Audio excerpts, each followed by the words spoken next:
nesër mblidhet seanca e jashtëzakonshme parlamentare ku do të miratohet ligji i vettingut, por ka kundërshtime. Mua në studio është Fatos Lubonja, analist. Mirë se erdhët në studio. Mirë se u gjeta. Zoti Lubonja, si e shikoni klimën politike, le të themi ka mbetur pak orë deri në mbledhjen e seancës jashtëzakonshme që është nesër në orën 17 dhe ku do të pritet pra miratimi i ligjit vettingut, por do të kemi parasysh se në miratimin e paketës kushtetuese, ju e kujtoni shumë mirë që ishin orë maraton, ku klasa politike nuk arrinte dot një marrëveshje. Dhe jemi sërish thuajse në të njëjtën situatë, opozita ka kundërshtuar dhe sot ka dorëzuar 75 amendamente. Si e shikoni këtë situatë dhe mendoni se do të ketë një konsensus, le të themi, të minutave të fundit? Po situata po ta krahasosh me atë që ju e quajtët maratona, konfliktualiteti që shoqëroi aprovimin e kushtetutës ndryshon në disa aspekte, mendoj unë. Një ndryshim kryesor është fakti se LSI-n e shikojmë në një farë mënyrë në bashkëpunim me PS-n, ndërkohë që tensionin aty rriste shumë edhe fakti që ishte LSI-ja kundra. Për shumë gjëra, ishte pra për konsensusin, tani nuk është për konsensusin, ka një prirje për t'ja dhënë majoranca për ta marrë këtë gjë.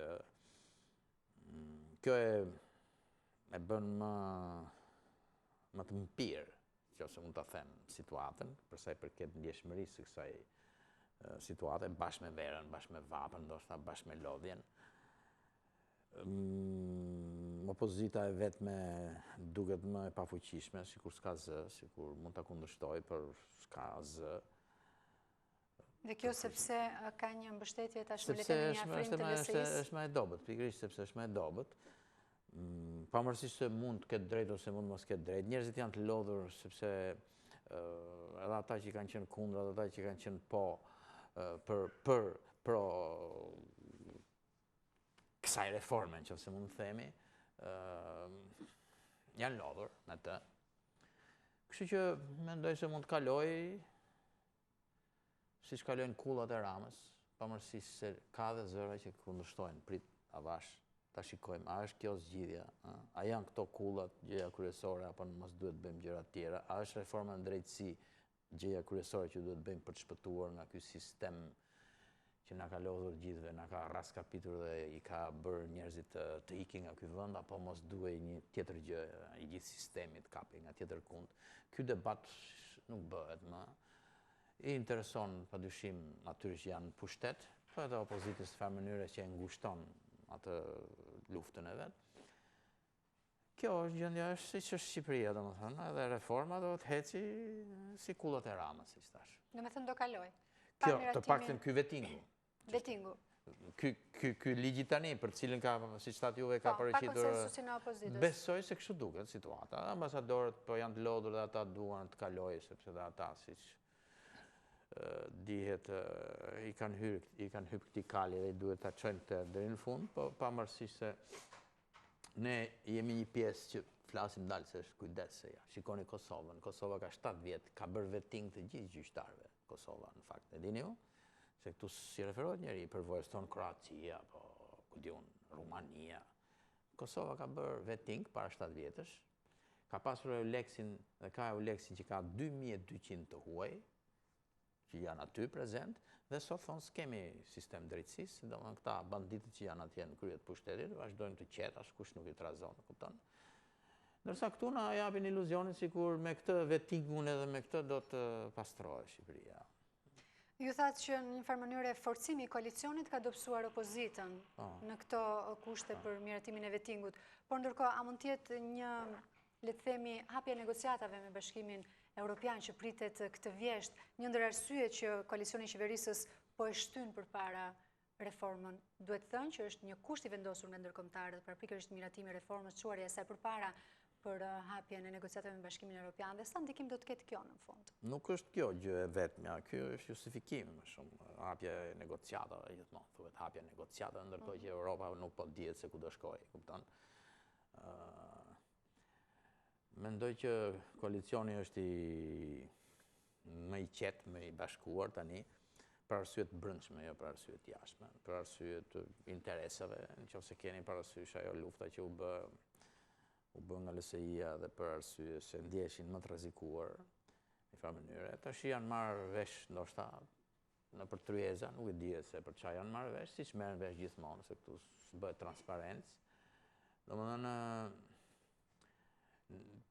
besoj se LSI-ja vetë ndjehet. Disa thonë që LSI-ja u tërhoq sepse Rama i bleu aq sa i duheshin, i bëri 71, 72. Ca nga PD-ja, ca ja mori LSI, ca ja ka marrë PD-s tonë, kupton se këtu ky është problemi, ma sa bësh kaq, pastaj dhe prandaj LSI-ja është tërhequr nga ajo, si të thuash,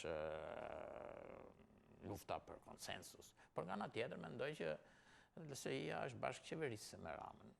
LSI-ja nuk mundet të ngrihet edhe të flasë për vetëm kur kërcënohen pak a shumë Ilir Meta se mund të futet në burg për të mbrojtur një çështje parimore, nëse mund ta quajmë kështu, po për gjithë çështjet që kanë bërë me shqiptarët, që nga qeverisja e tmerrshme, korrupsioni i papar që ka kaluar nivelet, arroganca e papërshkrueshme, siç e shikojnë njerëzit, lodhja e pafundme këtë klasë politike që s'ka të ndaluar në grabitje të pronave të shqiptarëve.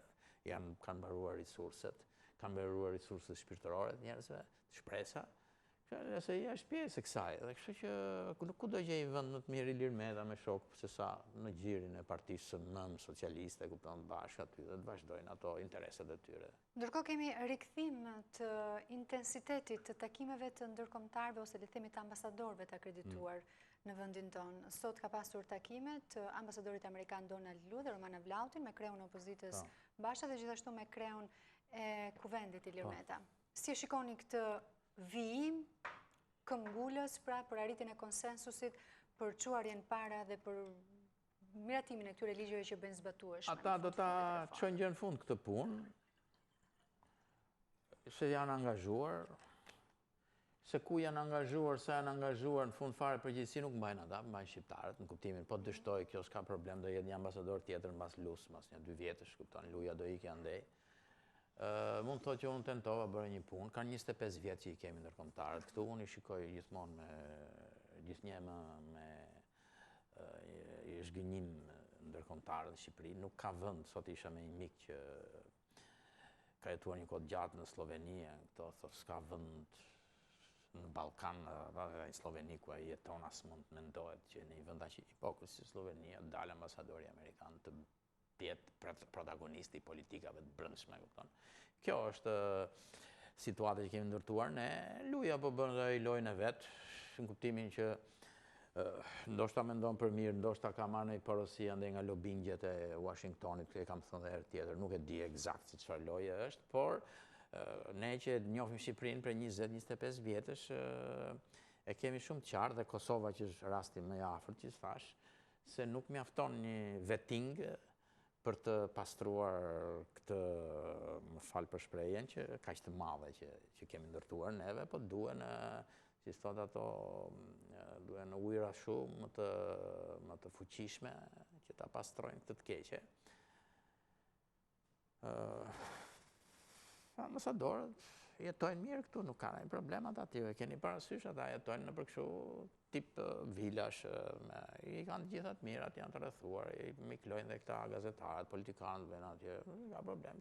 Një pjesë unë i takoj shpesh, një pjesë tonë, po shiko se ju duhen vite, ju duhen akoma, neve kemi bërë 100 vjet, 200 vjet, derisa kemi arritur aty. Kështu që edhe ju mund të rinja 200 vjet këto me këta lloj banditësh. Çdo thotë kjo do thotë që ata e kanë pranuar në një farë mënyre? Po shiko, tjetër është lodhja jonë, mërzia jonë, tjetër është jeta e tyre, marrin rroga nga 10-15.000 euro, 20.000 euro këta ambasadorë që kemi këtu. Po ka një mision? Po ka një mision, po tash për Shqipërinë po punon ajo. Edhe ne po punojmë për Shqipërinë, neve rro patimi, këta marrin nga 15.000 euro, 20.000 euro, kupton ti, s'kan iden fare se ç'bëhet këtu. Po megjithatë, bëjnë punën e tyre, kuptoni, pse ti egzagerosh ti mendosh se ambasadorët janë njerëz që e njohin shumë më pak Shqipërinë nga që njohim ne, kupton? Por këtu jemi në vendin e çuditërave, kështu që Le të kthehemi, nëse mund ta quajmë një ngërçi real, pra është pikërisht procesi vettingut që Partia Demokratike me gjitha amendamentet e dorëzuara në kuvend të thotë që ky ligj, kështu siç është ndërtuar, nuk e shkëput drejtësinë nga politika, ose thënë më qartë, drejtësia kontrollohet nga qeveria. Por, pyetja ime është, ndërkombëtarët kanë qenë vërtet monitorues në këtë proces, që nga fillimi dhe vazhdojnë të jenë monitorues, janë këmbgulës. Mendoni se ata do të lejonin të kalonte një ligj i tillë? Pra, ku sërish drejtësia do të kontrollohej nga qeveria? Tani unë ta thash rastin e Kosovës, ju s'doni ta dëgjoni, 2200 ndërkombëtar ka Eulexi në Kosovë. Mendoni ju se nuk ka korrupsion në Kosovë, se se kanë lejuar ndërkombëtarët korrupsionin? Mendoni ju se e keni parë se çfarë ndodh në Kosovë? Prandaj nuk është se krijon dot një garanci ndërkombëtarët se do jenë të pavarur gjykatësit shqiptar, për shembull. A ka 25 vjet ndërkombëtarët tu? Çka kanë bërë? Prezencë ose BE, ku diun, ambasador italian përpara kupton ti? Ata, domethënë, maksimalisht mund të mos lejon të dalësh nga shinat e mëdha, kupton, kur krijohet një skandal i madh. Po kjo është thelbësori, zoti Lubonja. Kontrolli i vettingut ose institucioneve të cilat do të bëjnë monitorimin e gjyqtarëve dhe të prokurorëve të kontrollohet nga qeveria është dhe çelësi kryesor i një sistemi të drejtësisë. Po m'fal, ju e keni parasysh se... Atëherë çfarë sensi do të kishte një reformim i këtij sistemi të drejtësisë? Vettingu do thotë që do të marrin vesh se si e ka bërë pasurinë ky ose ai gjyqtarëve, ha? Kush do jap të dhënat atyre? Tash s'po hyn hollësirat se unë nuk i di ligjet me detaje dhe do të ishte mirë që juve këtu në këtë lajm që thatë të jepni se ku janë 2-3 dhe opozita vetë të formulonte jo 75, po 2-3 pika kryesore që të tregoj se pse kjo është një gjë e gabuar, sepse kjo si kapet pra gjyqtari në këtë formë. Por ne e dim shumë mirë Shqipërinë se si është ku janë njerëzit, ku janë burimet njerëzore. Domethënë e kam thënë edhe herë tjetër, s'kam se ta përsëris, po ku i ke këta njerëz pavarur, këta gjyqtarë heronj këtu që do të bëjnë, si më thënë, Falconen apo Borselinën këtu, e keni parasysh? Se çdo më thënë, që të kapësh krye banditët këtu, apo shkojnë tashin dibër këta, Froku, si e kjo Ben Froku, po shkojnë po merren fushatën. Do kanë gjykatës mendoti që mund vi këtu edhe tjetë edhe ta kapi këtë Frokun edhe thot shiko se ti e këtu ligjit thot kështu, duhet hikësh. Asgjë shumë. Atëherë, pse janë budallë ata gjykatësit që do vinë aty, kupton ti, të shikojnë gjitha bandit këtej edhe këta të marrin është e pamundur realisht që të mendosh që në një vend ku krimi është në çdo cep të vendit, ku parcelat me marijuanë mbillen nga të katër anët, të mendosh që 5 policë mund të kontrollojnë këtë. Absolutisht. Nuk ka. Edhe njeriu më i ndershëm o do hiki, o do të bëhet pjesë e sistemit. Prandaj unë mendoj që çështja është shumë e thellë dhe këta që flasin se drejtësia mund ta rregullojë këtë punë, do presin dhe ca dhe ne që kemi thënë kundra, shikojmë se çdo dol, na kanë dalë shumë herë fjalë. Po megjithatë na kanë dalë me vonesë, kemi bërë Kasandrën, siç thuhet, kupton ti që ndërkohë e keqja është bërë edhe kështu vazhdon. Megjithatë, është thënë shpesh që prezenca intensive e ndërkombëtarëve në çështjet e brendshme politike, edhe pse e kritikuar nga njëra anë, por nga ana tjetër ka njerëz që janë më real, që e pranojnë se është e domosdoshme. Shpeshherë është ngritur pra kjo ideja se prezenca e tyre tregon mungesën e kapacitetit klasës tonë politike për shtet ndërtim. Ndërkohë kjo bie me rastin e Kosovës që ju përmendni. Pse bie? Bie sepse se ju thatë që Kosova, thoni ju? Se Kosova s'ka ndërtuar, siç thoni ju, apo jo? Bile luftuan për ndërtuar shtetën e tyre për të ndarë nga serbët, ishin të bashkuar, Kosova e dini historinë, apo jo, paguanin 3% vullnetarisht për të bërë luftën për të çliruar nga Serbia, për të ndërtuar shtetin e tyre, dhe pastaj ata njerëz, kupton, kur morën pushtetin, në vend që të ndërtojnë shtetin, ndërtuan një shtet të kapur, ku e shfrytzuan gjithçka pushtetin si këtu në Shqipëri për të pasuruar vetë, dhe i kanë lënë njerëzit që të hikin o të bëjnë luftë në Siri për muhaxhedinët atje, o të shkojnë nëpër Evropë, shumica e të rinjve kosovare, të rinj, një pjesë e madhe ikin nga Kosova. Ky është një gjë që duhet reflektuar, ndërsa këta s'kan bërë as luftë fare këta kanë hyrë duke vjedhur që ditën e parë. Që kur filloi shteti demokratik gjoja, këta hynë, i mbani mend juve historinë, se jeni më të ri, filloi me piramidat, Sali Berisha, kupton ti? Ndërto për piramida për t'ju grabitur njerëzve parat, kupton? Pastaj mbaroi 97-a, ikën piramidat, fillon ndërtojnë këto ndërtimit, këta ndërtuesit fillon të na marrin parat, E keni lexuar një shkrim tani që thotë se si është gjithë Durrësi i mbaruar, i skaduar, por shiten apartamente, pse? Sepse nuk kanë asnjë vlerë, s'ka asnjë vlerë plazhi, çfarë ishin ato piramidat të tjera për të grabitur njerëzit. Edhe kishin televizionet këta, gjithta, dhe Tiranën po kështu e bëri Edi Rama, ndërto këtu, ndërto atje për të ndarë parat, për të pastruar parat. Kjo është Shqipëria, domethënë që vazhdon të grabitet. Ja, kjo është situata. Zoti Lubonja, pra kjo është situata, domethënë që sistemi i drejtësisë në fundit nuk po reformohet, si thoni ju, nga njëri krah dhe nga ana tjetër. Nuk them që s'po reformohet. A ka vullnet politikës vërtet për ta shkëputur sistemin e drejtësisë nga politika, për të bërë një reformim të thellë të tij? Dhe mendoni se kjo do të ndodhë vërtet në realitetin tonë? Tani mos përsërisim gjërat, ja keq që më bën këtë pyetje se gjithkohë po them që s'ka vullnet, po ka s'ka. Tash kalojmë në një temë tjetër më mirë. Ndalemi tek zgjedhjet. Jo, doja një përgjigje vërtet. Po që kam vullnet, ç'a vullnet? Vullneti i tyre është për pushtet, për para, dhe për pushtet dhe për para në mënyrë ciklike, domethënë kam para dhe këto para i investoj për të rritur pushtetin dhe kam pushtet dhe këto i investoj për shtuar parat e mia dhe pronat e mia.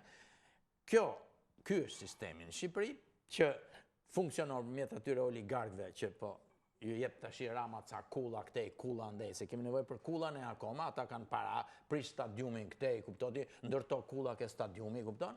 Dhe gjithë ky ciklim parash që janë dhe parat pista që qarkullojnë, janë që rrisin pushtetin e tyre dhe që varfërojnë shqiptarët, sepse ju heqin pasurit kulturore, ju heqin barin, ju heqin gjelbrimin, ju heqin ajrin, kuptonti? Dhe ky është vullneti i tyre.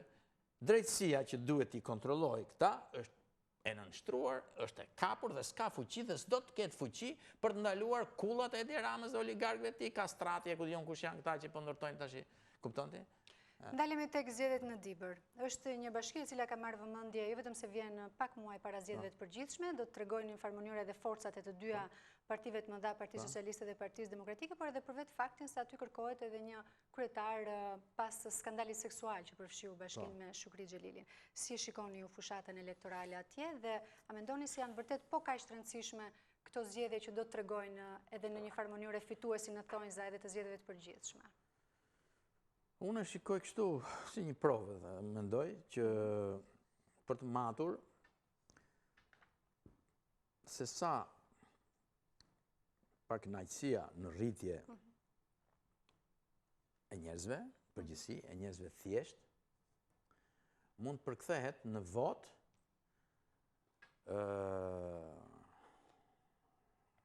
kundër një fuqie gjithnjë më të madhe manipulative të pushtetit. Domethënë aty do të provohet se sa Edi Rama me pushtetin, me parat, me oligarkët që ndanë parat, mund të diktoj dhe të fitoj, bashkë me Ilir Metën, mbi një lloj pakënaqësie që mund të shprehet tek PD-ja, pavarësisht se kuptohet që unë nuk e shikoj PD-n si një forcë e re që mund frymëzonte njerëzit, por që gjithsesi njerëzit aty mund ta kanalizojnë atë pakënaqësinë e tyre në rritje. Kjo do jetë prova gjenerale, si thuash, e një votimi të nesërm, ku do të matet edhe sa janë nënshtruar shqiptarët, sa janë pirë, sa blihen më shumë, a blihen më pak, apo sa blerja dhe manipulimi apo klientelizmi është më i fortë se sa një nevojë për të ndryshuar dhe një herë, po fatkeqësisht kur flitet për ndryshim dhe një herë, gjithmonë mos harrojmë se këtu s'është një ndryshim i vërtet, sepse nuk është se na del në opozit një forcë e re e cila do të bëj, si thuash, do të nxjerrë Shqipërinë nga kjo, po është e njëjta forcë që në një farë mënyrë ka bërë të njëjtat gjëra dhe që edhe kjo i ka bërë njerëzit gjithnjë më të pashpresë. Pra, është një provë, ta shikojmë. A është me favorizuar Partia Demokratike në këtë rast, duke qenë se Partia Socialiste në një farë mënyrë shkarkoi një kryetar për një skandal seksual?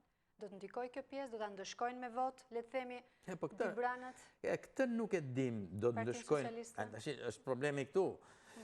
Nuk është çështja thjesht për të ndëshkuar për një akt të një kryetari bashkie, se problemi një akti në një kryetar bashkie është dhe akt personal, se s'mund të thuash që gjithë socialistë që mund të çojnë aty mund të merren me këto punë.